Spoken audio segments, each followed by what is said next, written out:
Сәлем достар, менің каналыма қош келдіңіздер. Бүгін өте дәмді әрі оңай дайындалатын қатпарлы самсаны дайындайтын боламыз.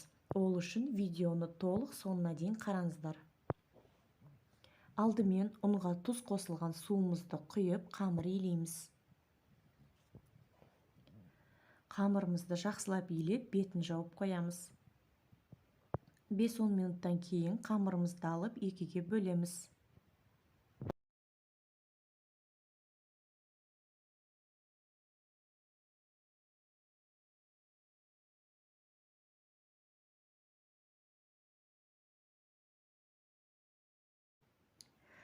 Екі қамырымызды да жақсылап жаямыз.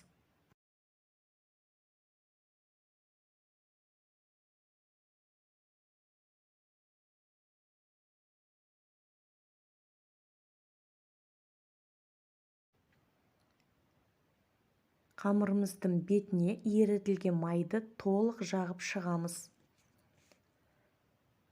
Бірінші қамырымыздың үстіне екінші қамырымызды қоямыз. Және үстіне майды толық жағып шығамыз.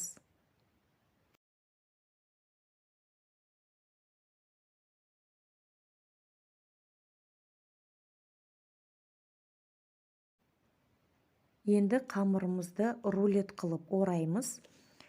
Және морозильникке 30 минутқа салып қоямыз.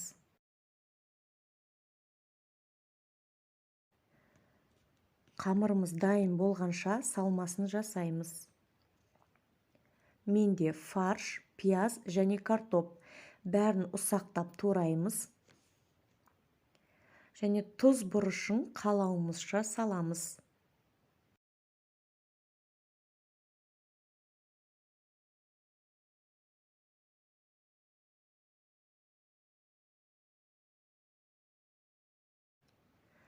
Жақсылап араластырамыз. Дайын болған қамырымызды бірдей бөліктерге бөлеміз.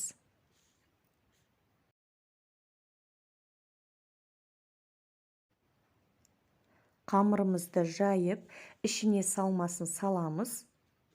Үшбұрышты етіп самсамызды түйеміз.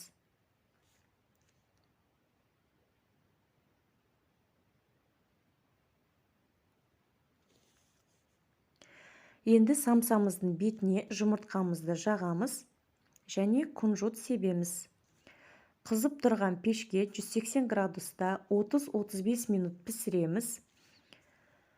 Міне самсамыз дайын болды. Видео ұнаса каналыма тіркеліп, лайк басып, комментарий қалдыруды ұмытпаңыз. Сіздермен болған Айжан ханым.